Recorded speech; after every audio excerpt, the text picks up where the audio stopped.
기원전 194년 드디어 쿠데타를 일으켜 왕금성을 정복한 위만은 고조선의 새로운 왕이 되었다. 하지만 연나라 변방의 무리들과 함께 자신을 신임한 준왕의 뒤통수를 때려 얻은 왕의 자리니 명분과 결속력이 약하여 언제 무너질지 알 수 없다는 것을 위만은 본능적으로 직감했다. 이에 위만이 자신을 믿고 쿠데타를 성공시킨 공신들을 모아 회의를 했다. 쿠데타를 일으켜 우리가 천하의 권력을 얻긴 얻었는데 고조선 백성들이 우리를 인정해주겠는가 말이지. 그 말에 A 공신이 말했다. 폐하, 지금 고조선의 백성들은 새로운 세력인 우리를 반기지 않을 것입니다. 그 말에 위만이 답했다. 그렇지. 준왕 때도 정치를 잘했는데 힘으로 그 자리를 차지한 우리를 반길 리 없지. 무슨 좋은 수가 있겠는가.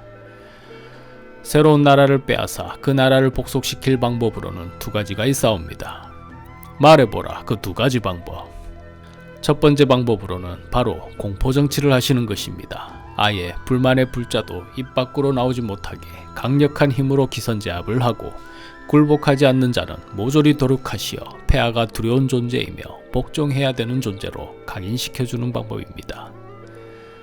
두 번째 방법은 무엇인가? 두 번째로는 포용정책이옵니다. 기존의 준왕이 도덕적으로 문제가 있었고 그 문제를 바로잡아 백성의 민생을 살피기 위해 할 수 없이 군을 일으켰다고 대대적으로 홍보를 하는 것입니다. 그리하면 우선 우리가 거사를 일으킨 명분을 얻게 됩니다. 위만은 두 번째 포용정책이 더 관심이 가는 듯 자세를 바로잡고 A공신을 바라보았다. 더 말해보라, 홍보를 한 다음엔 우리가 쿠데타를 일으킨 명분을 충분히 알린 뒤 고조선의 인재들을 대거 등용하여 정치를 하시는 것입니다. 기존 공무원들은 자리를 유지시켜 주시고 백성들에게는 나라 곳간을 풀어 약간의 식량을 주시면 민심을 얻을 것입니다. 또한 폐하께서는 상투를 틀고 고조선 사람들이 입는 옷을 입으시어 원래 폐하의 핏줄도 조선의 핏줄임을 홍보하신다면 만사가 모두 해결될 것이니 폐하께서는 어렵지 않게 나라를 이끄실 수 있을 것입니다. 위만이 무릎을 치며 A 대신의 말을 반겼다. 두 번째 안, 그거 좋네. 나도 원래 폭력을 싫어하는 사람이다. 내 그런 의미에서 고조선 사람들을 중히 쓸 것이고 상투를 틀어 고조선 사람임을 강조할 것이다. 그렇게 결정하고 가장 먼저 위만은 자신의 주인을 위해 목숨을 던진 김대감을 찾아갔다. 김대감, 나는 내 아내를 위해 쿠데타를 일으킨 게 아니요. 나도 원래는 조선 사람이라 준왕의 그 복잡한 여자 관계로 정치를 멀리하니 백성들의 삶이 어려워질까 할 수 없이 군을 일으킨 것이요. 쿠데타를 성공하긴 했지만 군바리가 정치를 알겠소. 허니 나는 김대감 같은 조선의 인재들이 필요하오. 나와 함께 백성을 위한 나라를 건설해보지 않겠소. 그 말에 김대신은 무겁게 고개를 저었다. 부모가 마음에 들지 않는다 해서 부모를 바꿀 수 없듯 신하가 왕이 마음에 들지 않는다 하여 어찌 왕을 바꿀 수 있겠소. 고조선의 신하로서 죽을 죄가 있다면 그때 당신을 죽이지 못한 것이 큰 죄이니 그만 나를 욕보이고 어서 나를 죽이시오. 그 말을 들은 위만은 충성스러운 김대감의 인품에 더 감복하였다. 지금 죽기에는 아직 젊고 할 일도 많잖소. 내 김대감이 내 사람만 되어준다면 김대감을 위해 북방의 미녀들을 데리고 와 김대감과 결혼시켜주겠소. 위만의 그 말에 김대감은 약간의 삶에 대한 의욕이 생겼다. 북방의 미녀.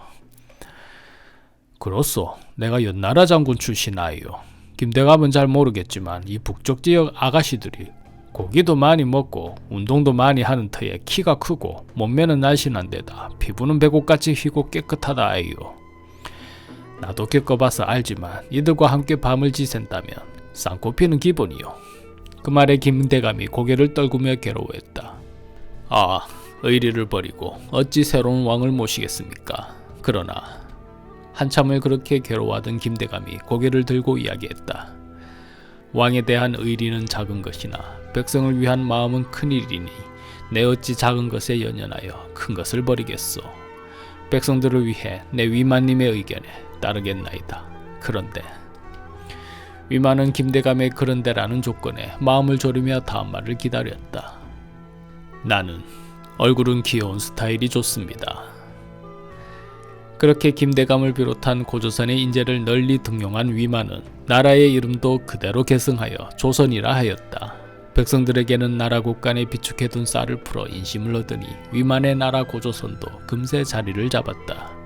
위만은 연나라 때 활약했던 무기개발팀도 들여 철기 문화를 더욱 발전시켰다. 또한 자신의 장수로 있었을 때 모시던 연나라 왕 노간이 흉노로 갔다는 소식을 듣고 위만은 김대감을 사실원으로 보내 흉노와의 사이도 좋게 만들었다. 유방이 통일한 한은 땅이 넓고 군사는 강하니 우리 고조선과 힘을 합해 동맹을 맺고 어려울 때 서로 도와준다면 한은 우리를 함부로 하지 못할 것입니다. 이렇듯 이웃나라와의 관계도 돈독한 고조선은 외세의 침입을 받지 않는 평화로운 나라가 됐으며 출신을 가리지 않고 인재를 등용하는 위만의 포용 정책과 함께 더더욱 강성한 나라로 번창하니 만백성이 두루 평안하였다.